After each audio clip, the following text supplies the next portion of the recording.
संसारमा जम्मा कतिवटा धर्महरू छन्?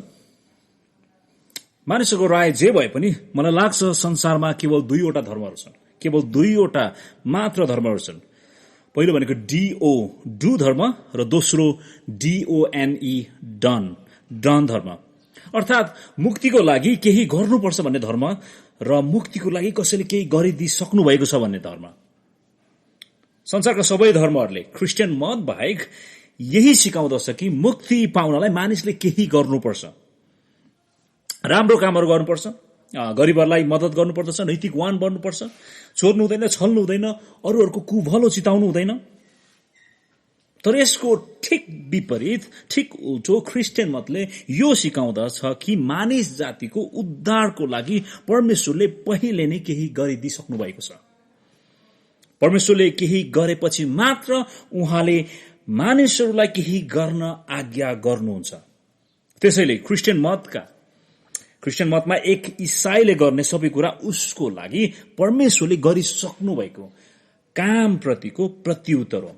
एक ईसाई चर्च जान्छ, बाइबल पढ्छ, प्रार्थना गर्छ, दशंसा भेटीहरू चढाउँछ, अरूहरूलाई प्रेम गर्छ, क्षमा गर्छ, गरिबलाई सहयोग गर्छ, तर मुक्ति कमाउनको लागि होइन, तर उसको निम्ति ख्रिस्टले मुक्ति कमाइदिइसक्नु भएको कारण उसले यी सबै थोक गर्छ। त्यसकारण क्रिस्चियन मत डन धर्म हो। परमेश्वरले मानिस जातिलाई तिनीहरूको पापबाट बचाउनको निम्ति उहाँले अग्रसरता लिनुभयो। आउनुहोस् यी सत्यताहरूबारे आजको हाम्रो वचनमा हामी विचार गर्नेछौँ। हामी पहिलो यूहन्ना 4 अध्यायको 19 पदमा आइपुगेका छौँ। कृपया तपाईको बाइबलमा पहिलो यूहन्ना 4 अध्यायको 19 पद पल्टाउनुहोस्। आज हामी 19 पददेखि हामी 21 पदसम्म हामी हेर्नेछौँ। यदि तपाईँ यस अनलाइन संगतिमा नियमित हुनुहुन्छ भने तपाईँलाई थाहा छ कि हामी हाम्रो मुक्तिको निश्चयताको आधारहरूबारे, प्रमाणहरूबारे विचार गर्दैछौँ। आज हामी हाम्रो मुक्तिको निश्चयताको अन्तिम आधारलाई विचार गर्नेछौँ र त्यो आधार, त्यो प्रमाण यो हो कि हामी हाम्रा भाइहरूलाई प्रेम गर्दछौँ। हामी आफ्ना भाइहरूलाई प्रेम गर्दछौँ। हामीसँग हाम्रो मुक्तिको निश्चयता यस कारण छ किनकि हामी आफ्ना भाइहरूलाई प्रेम गर्दछौँ। पहिलो यूहन्ना 4 अध्यायको 19 देखि 21 पदले हामीलाई यही भन्दछ। हामी प्रेम गर्दछौँ किनभने पहिले उहाँले हामीलाई प्रेम गर्नुभयो। यदि कसैले म परमेश्वरलाई प्रेम गर्छु भन्छ तर आफ्नो भाइलाई घृणा गर्छ भने त्यो झुटो हो, किनकि आफूले देखेको आफ्नो भाइलाई नै प्रेम नगर्नेले नदेखेका परमेश्वरलाई प्रेम गर्न सक्दैन। हामीले उहाँबाट यो आज्ञा पाएका छौं कि जसले परमेश्वरलाई प्रेम गर्छ त्यसले आफ्नो भाइलाई पनि प्रेम गर्दछ। त प्रेम गर्नुपर्छ। हाम्रो क्रिस्चियन विश्वासको दाबी, हाम्रो मुक्तिको अन्तिम जाँच भनेको हाम्रो उपासनाको जोश, हाम्रो उपवास, 10औं अंश, हाम्रो क्रिस्चियन जियाइ होइन, तर हाम्रा भाइहरूप्रतिको हाम्रो प्रेम हो। प्रेमित र यो तपाईको दिमागमा गडोस् भन्ने म चाहन्छु। तपाईले यो याद गर्नुहोस् कि हाम्रो क्रिस्चियन विश्वासको दाबी, हाम्रो मुक्तिको अन्तिम जाँच, अल्टिमेट टेस्ट भनेको हाम्रो उपासनाको जोश, हाम्रो उपवास, 10औं अंश भेटीहरू होइन, तर हाम्रा भाइहरूप्रतिको हाम्रो प्रेम हो, जुन प्रेम हामी प्रति भएको परमेश्वरको प्रेमको प्रतिफल हो। यूहन्ना भन्छन् यहाँनिर कि हामी प्रेम गर्दछौं किनभने उहाँले हामीलाई प्रेम गर्नुभयो। परमेश्वरको प्रेम जरा हो, हाम्रो प्रेम त्यसको फल हो। परमेश्वरले हामीलाई हाम्रो सद्गुण वा योग्यताको कारण प्रेम गर्नु भएन। हामी मायालु भएकोले परमेश्वरले हामीलाई प्रेम गर्नु भएन। उहाँको प्रेम हामी वा हामीले गरेको कुनै कुराप्रतिको प्रत्युत्तर थिएन। मार्टिन लोयड जोन्सका अनुसार परमेश्वरको प्रेम आफै उत्पन्न गरिएको, आत्मा चलित, आत्मा निर्मित प्रेम हो। परमेश्वरले हामीलाई प्रेम गर्नुभयो किनभने उहाँले हामीलाई स्वतन्त्र रूपमा प्रेम गर्ने निर्णय गर्नुभयो। यसकारण प्रिय मित्रहरू, क्रिस्चियन मत डन धर्म हो। यो मुक्ति पाउनको लागि केही गर्नुपर्छ भन्ने धर्म होइन। यो नीति नियमहरूले भरिएको धर्म होइन, तर यो त डन धर्म हो। ख्रिस्टले केही गरिदिइसक्नु भएको छ, परमेश्वरले केही गरिसक्नु भएको छ भन्ने धर्म हो। हामी परमेश्वरबाट अब प्रेम पाउनको निम्ति हामी परमेश्वरलाई प्रेम गर्दैनौँ, तर पहिले उहाँलाई हामीले प्रेम गर्नुभयो, उहाँले हामीलाई प्रेम गरिसक्नुभयो, त्यसकारण हामी त्यसको प्रत्युत्तरमा प्रेम गर्दछौँ। हाम्रो कार्यहरू परमेश्वरको कार्यले पैदा गर्दछ र परमेश्वरको कार्यबाट प्रेरित हुँदछ। हामी प्रेम गर्छौँ, आज्ञा पालन गर्छौँ, किनकि परमेश्वरले हामीलाई प्रेम गर्नुभयो। यदि तपाईँ जे गर्नुहुन्छ त्यो परमेश्वरको प्रेमले उत्प्रेरित गरेको छैन भने तपाईँ एक फरिसी भन्दा असल हुनुहुन्न। हामी हाम्रो व्यक्तिगत फाइदाको लागि प्रेम गर्दैनौँ, हामी यसकारण प्रेम गर्दैनौँ ताकि संसारले हाम्रो प्रशंसा गरोस्, हामीलाई दोस्रोलाई उडाइदियोस्, कदर पत्र प्रशंसा पत्र हामीलाई दियोस्। हामी केवल मानवताको हिसाबले मात्र पनि प्रेम गर्दैनौँ, हामी प्रेम यसकारण गर्दछौँ किनभने परमेश्वरले हामीलाई प्रेम गर्नुभयो। तर परमेश्वरले हामीलाई कसरी प्रेम गर्नुभयो? यही पत्रमा यूहन्ना 4:9 र 10 पदले यसरी भन्दछ, परमेश्वरको प्रेम हाम्रा माझमा यसरी प्रकट भयो कि उहाँले आफ्ना एक मात्र पुत्र संसारमा पठाउनुभयो ताकि उहाँद्वारा हामी जिउन सकौं। प्रेम यसैमा छ कि हामीले परमेश्वरलाई प्रेम गरेको होइन हो, तर उहाँले हामीलाई प्रेम गर्नुभयो र हाम्रो पापको प्रायश्चित हुनको निम्ति आफ्ना पुत्र पठाउनुभयो। परमेश्वरले हामीलाई कसरी प्रेम गर्नुभयो? हाम्रो सबै रोग बिराम निको पारेर परमेश्वरले हामीलाई प्रेम गर्नु भएन। परमेश्वरले हामीलाई धनी बनाएर हामीलाई परमेश्वरले प्रेम गर्नु भएन। हामीले चाहेको सबै चिज पुर्याइदिएर परमेश्वरले हामीलाई प्रेम गर्नु भएन। तर हामीले नचाहेको, कहिले नखोजेको, महसुस नगरेको खाँचो पूरा गरिदिएर परमेश्वरले हामीलाई प्रेम गर्नुभयो कि हाम्रो पापको प्रायश्चित हुनको निम्ति परमेश्वरले आफ्ना पुत्र पठाउनुभयो, दिनुभयो।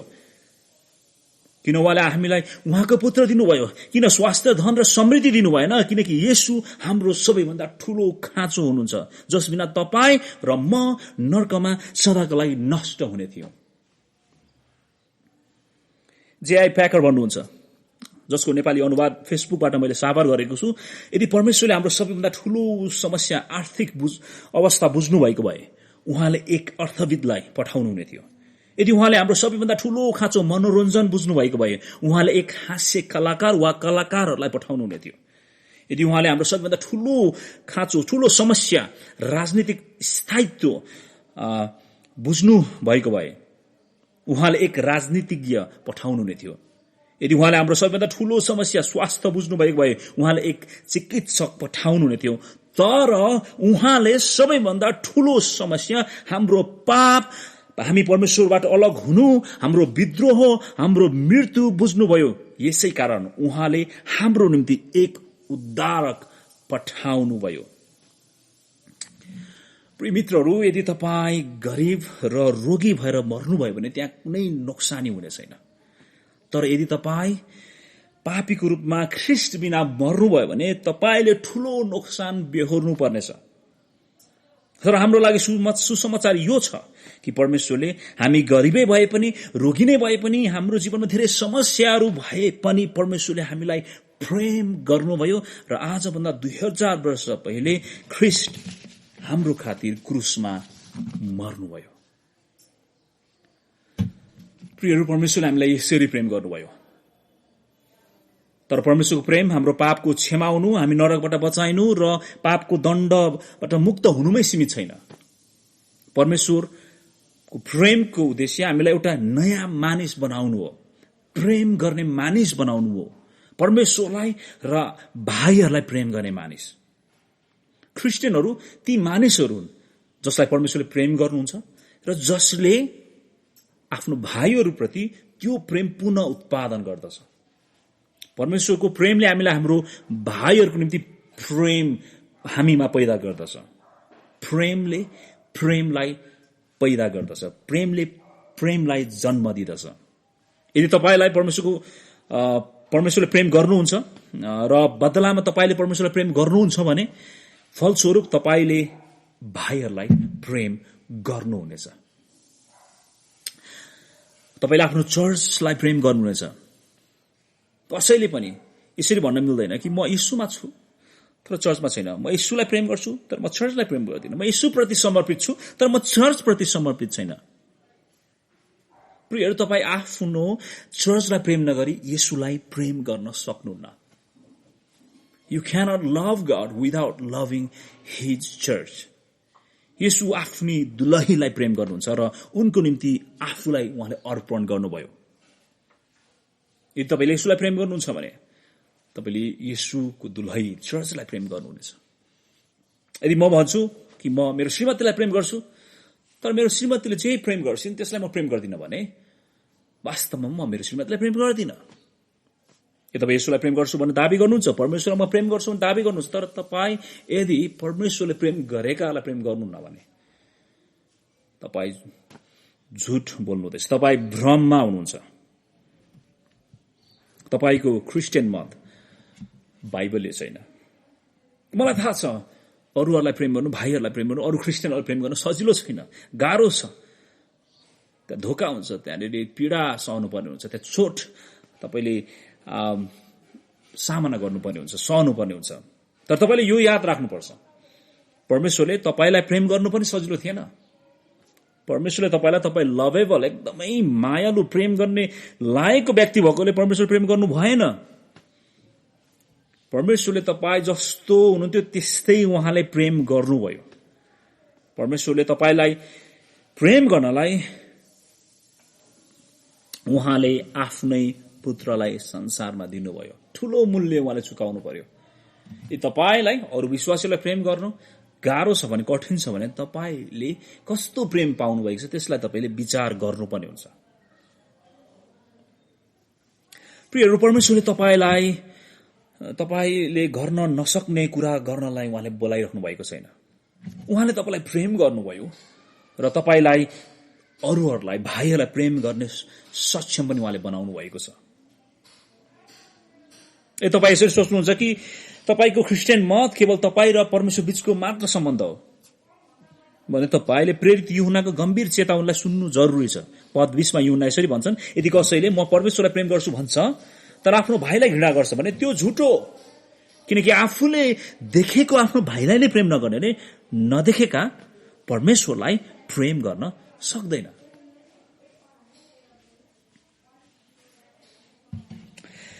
यस पदको अर्थ यो होइन कि भाइहरूलाई प्रेम गर्नु भनेको परमेश्वरलाई प्रेम गर्नु हो, तर यस पदको अर्थ यो हो कि तपाईँ परमेश्वरलाई प्रेम गर्नुहुन्छ भन्ने कुरा आफ्ना भाइहरूलाई प्रेम गरेर देखाउनु पर्ने हुन्छ। मुखले दाबी गर्नु मात्र पर्याप्त छैन यदि व्यवहारमा देखिँदैन भने। तपाईँ दिनभर परमेश्वरको प्रेमबारे कुरा गर्नुहोस्, तर यदि तपाईँ भाइहरूलाई प्रेम गर्नुहुन्न भने तपाईले आफ्नो समय बर्बाद गर्नुहुँदैछ, खेर फाल्नुहुँदैछ। परमेश्वरलाई प्रेम गर्नेले आफ्नो भाइहरूलाई प्रेम गर्छ। फेरि यहाँ भाइहरू भनेर यसले फेरि तपाईको साख्य दाजुभाइको कुरा भइरहेको छैन, त्यसलाई जनाउँदैन। जब बाइबलले भाइहरू शब्द प्रयोग गर्दछ यसले स्थानीय चर्चको अन्य विश्वासीहरूलाई जनाउँदछ, जसमा चर्चभित्रका दाजुभाइ दिदीबहिनी साना ठुला सबै समेटिन्छन्। यूहन्ना यो भनिरहेका छन् कि परमेश्वरलाई प्रेम गर्नेले परमेश्वरका जनहरूलाई पनि प्रेम गर्दछ। अर्को शब्दमा स्थानीय चर्चलाई प्रेम नगरी तपाईँ परमेश्वरलाई प्रेम गर्न सक्नुहुन्न। परमेश्वरलाई प्रेम गर्ने कुरा जहिले पनि व्यवहारिक छ। परमेश्वरको प्रेमको प्रापकको रूपमा भाइहरूलाई प्रेम गर्नु तपाईको दायित्व, मेरो दायित्व हो। तर फेरि यदि तपाईँ स्थानीय चर्चको सदस्य हुनुहुन्न भने तपाईँ यो दायित्व पूरा गर्न सक्नुहुन्न। चर्च सदस्यता महत्त्वपूर्ण छ। सदस्यता भन्नाले मेरो मतलब यो होइन कि तपाईको नाम एउटा चर्चको रेकर्ड फाइलमा कहीँ कुनै ठाउँमा राखिएको छ, जुन चर्चमा तपाईँ केवल क्रिसमसमा मात्र भ्रमण गर्नुहुन्छ। सदस्यता भनेको तपाईको चर्चप्रतिको वर्तमान प्रतिबद्धता हो, समर्पणता हो, जहाँ तपाईँ नियमित रूपमा भेला हुनुहुन्छ, जहाँ तपाईँ एक करारीय सम्बन्धमा हुनुहुन्छ, जहाँ तपाईले आफैले अरूको गोठालो बनाउनु भएको छ र अरूहरूलाई तपाईको प्राणको गोठाला हुने अनुमति दिनुभएको छ, जहाँ तपाईँ अरूलाई चिन्नुहुन्छ र अरूहरूले तपाईलाई चिन्दछ, तपाईँ कहाँ बस्नुहुन्छ, के गर्नुहुन्छ सबै थाहा छ उनीहरूलाई, र अरूहरूले तपाईलाई चेला बनाउँदछन्, तपाईलाई सच्याउँदछन्, तपाईलाई अपकाउँदछन्, तपाईसँग आनन्द गर्दछन्, तपाईसँग रुदछन्, त्यो चर्च सदस्यताको बारेमा कुरा गरिरहेको छु। यदि मित्रहरू, यदि तपाईँ चर्चमा उपस्थित व्यक्तिहरूसँग सम्बन्ध राख्नुहुन्न भने तपाईँ त्यो चर्चमा सामेल हुन जरुरी छ। चर्चमा सधैँ एक आगन्तुक बन्नु तपाईँको लागि ठूलो खतरा हो। यदि तपाईँ चर्चको सदस्य हुनु न भने तपाईले यो प्रेमको आज्ञा, यो दायित्व पूरा गर्न सक्नुहुन्न। चर्चबाट टाढा रहनु खोज्नु भनेको आफूलाई जोखिममा डाल्नु हो। जसरी बगाल छाड्ने बेडा सुरक्षित हुँदैन, पर्खालबाट उछिटिएको इँटा काम लाग्दैन, शरीरबाट अलगिएको अङ्ग जीवित रहँदैन, त्यसरी नै प्रेमको समुदायमा नरहने क्रिस्चियन सुरक्षित हुँदैन, काम लाग्दैन र जीवित रहँदैन। यदि तपाईँ स्थानीय चर्चप्रति प्रतिबद्ध हुनु न भने तपाईँको विश्वासको दाबी सरासर झुटो हो। मैले यहाँ कुनै व्यक्तिगत रिसिभको कारण यो भनिरहेको छैन र यो मेरो व्यक्तिगत विचार पनि होइन, यो त बाइबलको सत्यता हो। यूहन्ना भन्छन्, यदि तपाईँ म परमेश्वर प्रेम गर्छु भन्नुहुन्छ तर आफ्नो भाइलाई घृणा गर्नुहुन्छ भने तपाईँ झुटो हो। You are a liar. अर्थात् यदि तपाईँ आफूलाई एक क्रिस्चियन हुँ भनी भन्नुहुन्छ तर तपाईँ चर्चका आफ्ना भाइहरूलाई तपाईँ घृणा गर्नुहुन्छ, तपाईलाई चर्चका अन्य विश्वासीहरूको जीवनबारे कुनै चासो छैन, तिनीहरूलाई भेटेर आफ्नो जीवन पैसा लगानी गर्ने तपाईसँग समय छैन, तिनीहरूका आत्माको कुनै फिक्री छैन, जेसुकै होस्, जेसुकै सुनोस्, जेसुकै गरून्, तपाईलाई मतलब छैन भने हाम्रो अघि भएको परमेश्वरको वचनले तपाईलाई झुटो क्रिस्चियन हो भनी घोषणा गर्दछ। र तपाईलाई थाहा छ झुटोको दियावलस, जसले अदनको बगैँचादेखि नै झुट बोल्दै आएको छ। यूहन्ना 8:44 यसुले यसरी भन्नुभयो, दियावलसका त सुरुदेखि नै हत्यारा थियो र त्यसलाई केही वास्ता छैन, र सत्यसँग त्यसलाई केही वास्ता छैन, किनभने त्यसमा केही सत्य छैन। जब त्यसले झुट बोल्दछ त्यो आफ्नै स्वभाव अनुसार बोल्दछ, किनभने त्यो झुटो र झुटको पिता हो। बाइबलको लगातार चेतावनीलाई ध्यान दिनुहोस्। आफ्नो दाजुभाइलाई घृणा गर्ने हरेक हत्यारा हो र कुनै हत्यारासँग अनन्त जीवन रहँदैन भन्ने तिमीलाई थाहै छ। कहिन जस्तो नहो जो दुष्ट थियो, उसले आफ्नो भाइको हत्या गर्यो। प्रियहरू, जब चर्चमा प्रेम हुँदैन, जब विश्वासीहरू एक आपस बीचमा प्रेम हुँदैन, त्यस चर्चलाई चर्च भन्न सुहाउँदैन। चर्च प्रेमद्वारा चिनिने एक समुदाय हो। यसुले भन्नुभयो, यदि तिमीले एकअर्कालाई प्रेम गर्यौ भने यसैबाट सबैले जान्नेछन् कि तिमीहरू मेरा चेलाहरू हौ। जोन ब्लुमका अनुसार हाम्रो विश्वास हाम्रो कामहरूद्वारा प्रकट हुन्छ, हाम्रो सिद्धान्त हाम्रो कामहरूद्वारा प्रकट हुन्छन् र उहाँप्रतिको, परमेश्वरप्रतिको, ख्रिस्टप्रतिको हाम्रो प्रेम अरूहरूप्रतिको, चर्चप्रतिको हाम्रो प्रेमबाट प्रकट हुँदछ। प्रियहरू, के तपाईँ भाइहरूलाई प्रेम गर्नुहुन्छ? यदि गर्नुहुन्न भने परमेश्वरलाई प्रेम गर्छु भनी तपाईँ कसरी दाबी गर्न सक्नुहुन्छ? यूहन्ना भन्छन्, यदि कसैले म परमेश्वरलाई प्रेम गर्छु भन्छ तर आफ्नो भाइलाई घृणा गर्छ भने बाइबलको अनुसार त्यो झुटो हो।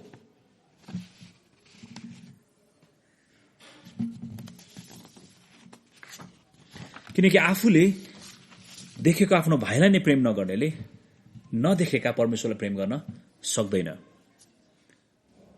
प्रियहरू, यदि तपाईले आफूले देखेको आफ्नो भाइलाई नै प्रेम गर्नुहुन्न भने नदेखेका परमेश्वरलाई कसरी प्रेम गर्न सक्नुहुन्छ? आफूले देखेको परमेश्वरलाई, आफूले देखेको भाइलाई प्रेम गर्नुभन्दा आफूले नदेखेको व्यक्तिलाई माया गर्नु गाह्रो हुन्छ, कठिन हुन्छ। यूहन्नाको तर्क यो छ, यदि हामी सजिलो कुरा अथवा भाइहरूलाई प्रेम गरिरहेका छैनौँ भने हामी कसरी सबैभन्दा कठिन कुरा परमेश्वरलाई प्रेम गर्ने बारे सोच्न सक्छौं? परमेश्वर त अदृश्य हुनुहुन्छ, शारीरिक आँखाले उहाँलाई देख्न सक्दैन, त्यसैले उहाँलाई प्रेम गर्न कठिन छ। यदि तपाईँ सजिलो काम गर्न असफल हुँदैछ भने यसको मतलब यो हुन्छ कि तपाईँ कठिन काम गर्न पनि असफल हुनुहुँदैछ। यदि तपाईँले हरेक हप्ता देख्नु नै तपाईँको भाइलाई प्रेम गर्नुहुन्न भने तपाईले कहिले नदेखेका परमेश्वरलाई प्रेम गर्न सक्नुहुन्न। यदि तपाईँको हृदय घृणा, तिक्तता, ईर्ष्या र आफ्नो भाइ विरुद्ध बदलाको भावनाले भरिएको छ भने तपाईँ कसरी भन्न सक्नुहुन्छ म येशूलाई प्रेम गर्छु? तपाईँ कसरी गाउन सक्नुहुन्छ, प्रार्थना गर्न सक्नुहुन्छ?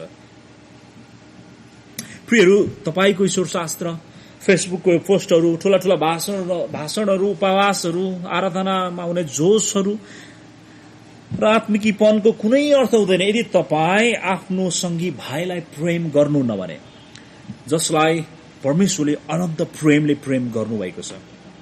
जसलाई परमेश्वरले प्रेम गर्नुहुन्छ उसलाई घृणा गर्ने तपाईँसँग कुनै अधिकार छैन। मैले यो भनिरहेको छैन कि तपाईँले झुटा सुसमाचार र झुटा क्रिस्चियनहरूको पर्दाफास गर्नु हुँदैन। म यो भनिरहेको छैन कि तपाईँ अरू इसाईहरूसँग असहमत हुनुहुन्न। वास्तवमा यदि तपाईँले उनीहरूलाई प्रेम गर्नुहुन्छ भने तपाईँले यी सबै गर्नुहुनेछ। यदि तपाईँ यसो गर्नुहुन्न भने तपाईँ उनीहरूलाई प्रेम गर्नुहुन्न भन्ने अर्थ लाग्छ। यद्यपि तपाईँको मौन सहकार्य प्रेमको कार्य हो भनेर दावी गर्नुहुन्छ। प्रियहरू, परमेश्वरको प्रेमले हाम्रो पापलाई कार्पेट मुनि लुकाएर राखेन, तर यसले हाम्रो पापको जघन्य प्रकृतिलाई प्रकट गरिदियो र ख्रीष्टको क्रुसमा यसलाई ठोकिदिनु भयो। हामीले पनि त्यस्तै गर्नुपर्दछ। हामीले हाम्रा भाइहरूको पाप प्रकट गर्नुपर्दछ, उनीहरूलाई क्रुसतर्फ देखाउनु पर्दछ। यदि तपाईँ विवाहित हुनुहुन्छ भने तपाईँको जीवन साथीसँग तपाईँले यसो गर्नुपर्दछ। यदि तपाईँ अभिभावक हो भने तपाईँले आफ्नो बालबच्चाहरूसँग यही गर्नुपर्दछ। उनीहरूको पाप प्रकट गर्नुपर्छ र उनीहरूलाई क्रुसतर्फ डोर्याउनु पर्दछ। यदि तपाईँ अविवाहित हुनुहुन्छ भने तपाईँले अर्को विश्वासीसँग, अर्को क्रिस्चियनसँग सहयोग लिनुपर्ने हुन्छ। मुख्य कुरा यो तपाईँले आफ्नो पापसँग एक्लै लड्ने कोसिस गर्नु हुँदैन। हामी एउटा समुदायमा रहेर लड्छौं। परमेश्वरले हामीलाई उहाँको चर्च दिनुभएको छ। हामी एउटा चर्चका हौं। हामी आत्मनिर्भर छैनौं, तर समुदाय निर्भर छौं। समुदायमा हामी भर पर्छौं।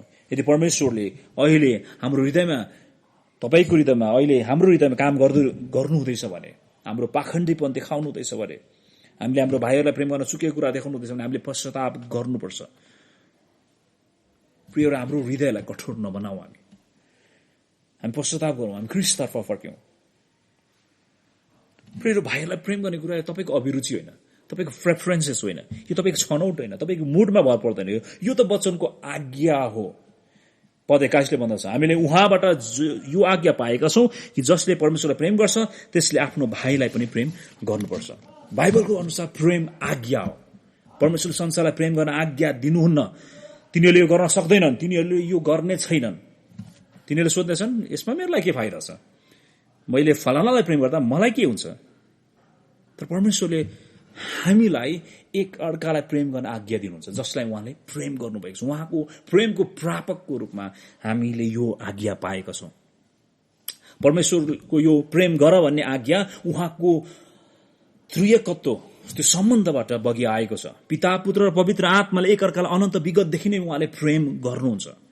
यूहन्ना 17 अध्यायमा तपाईँ पढ्न पाउनुहुन्छ। र परमेश्वरले हामीलाई त्यही प्रेमले प्रेम गर्नुभएको छ र त्यो प्रेम उहाँको चर्चको विशेषता भएको उहाँ चाहनुहुन्छ। तसर्थ भातृप्रेम भनेको ख्रिस्टियन विश्वासको थप कुरा होइन, यो एडिसन कुरा होइन, यो नै ख्रिस्टियन विश्वासको अन्तिम प्रमाण हो। यदि तपाईँ यसमा चुकिरहनु भएको छ भने अरू ठूला ठूला भाषणहरू दिन छाडिदिनुहोस्। भाइहरूलाई व्यावहारिक रूपमा कसरी प्रेम गर्ने, हामी यो कुराहरू हेरेर हामी अन्त्य गर्नेछौँ। धेरै तरिकाहरू छन्। तपाईँ प्रार्थना गरेर, सँगै बाइबल पढेर, नियमित आत्मिक भलाकुसारी गरेर, उत्साह दिएर, एकअर्काको भार उठाएर, अघि भर्खर गलातीबाट हामी सुन्दै थियौँ, क्षमा गरेर, सहायता गरेर, पाप देखाइदिएर, अध्ययनमा सामेल भएर, बिहिबारको हाम्रो अध्ययनमा तपाईँ सामेल भएर पनि आफ्नो प्रेम देखाउन सक्नुहुन्छ। विभिन्न तरिकाले तपाईँले आफ्नो भाइहरूलाई प्रेम गर्न सक्नुहुन्छ। यदि यी कुराहरूले अझै पनि तपाईँको लागि कुनै अर्थ राख्दैन भने कृपया तपाईँले मसँग सम्पर्क राख्नुहोस्, मलाई थाहा दिनुहोस्। म तपाईँसँग कुरा गर्न चाहन्छु, म तपाईँसँग कुरा गर्न खुसी हुनेछु। प्रियहरू, निष्कर्षमा जब हामी आउँछौँ, संसारमा केवल दुईवटा मात्र धर्महरू छन्, डु धर्म र डन धर्म, अर्थात् मुक्तिको लागि केही गर्नुपर्छ भन्ने धर्म र मुक्तिको लागि कसैले केही गरिदिइसक्नु भएको छ भन्ने धर्म। विश्वले ख्रिस्टियन मतलाई कामहरूमा आधारित स्वर्ग जाने एउटा धर्मको रूपमा हेर्दछ, तर ख्रिस्टियन मत डु धर्म होइन, संसारले देखे जस्तो धर्म होइन, यो त डन धर्म हो। हामी आफ्नै काममा भर पर्दैनौँ, तर परमेश्वरको काममा हामी हाम्रा पापहरूमा मरेकै बेला परमेश्वरले हामीलाई प्रेम गर्नुभयो र बचाउनु भयो। संसारले हाम्रो बारेमा के सोच्छ त्यसबारे हामी चिन्तित छैनौँ। हामी अब संसारबाट हाम्रो प्रेम, हामी स्वीकृति वा अनुमोदन हामी खोजिरहेका छैनौँ। जुन संसारले ख्रीष्टलाई, परमेश्वरको पुत्र, प्रिय पुत्र येशू ख्रीष्टलाई क्रुसमा टाँगिदियो, त्यो संसारको प्रशंसाका हामी भोगी छैनौँ। हामी परमेश्वरद्वारा प्रेम गरिएका छौँ, उहाँबाट हामी स्वीकार गरिएका छौँ र उहाँको सामु हामी धर्मी ठहरिएका छौँ। हामी प्रेम गर्दछौँ अब, किनभने परमेश्वरले हामीलाई प्रेम गर्नुभयो। प्रियहरू, के तपाईँलाई यो प्रेम थाहा छ? यदि छैन भने तपाईँले यो प्रेम आफ्नो पापहरूबाट फर्केर येशू ख्रीष्टमा विश्वास गरी आजै जान्न सक्नुहुन्छ, अहिले नै जान्न सक्नुहुन्छ। आउनुहोस् हामी प्रार्थना गरौँ। पिता परमेश्वर, तपाईँले हामीलाई पहिले प्रेम गर्नुभयो। हामी पापमा मरेकै छँदा तपाईँले आफ्नै पुत्रलाई संसारमा पठाएर आफ्नो प्रेम प्रदर्शन गर्नुभयो। आज हामी तपाईँको प्रेमको प्रापकहरू बनेका छौँ।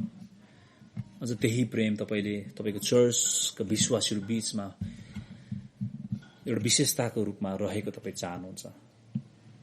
पिता, हामी प्रार्थना गर्छौँ कि हामी हाम्रा भाइहरूलाई प्रेम गर्न सकौँ। हामी प्रार्थना गर्छौँ कि हामीलाई सिकाउनुहोस् प्यार गर्नलाई, तपाईँलाई अनि तपाईँका मानिसहरूलाई, जसरी तपाईँले हामीलाई प्यार गर्नुभयो, प्रेम गर्नुभयो पहिले। येशू ख्रीष्टको नाममा, आमेन।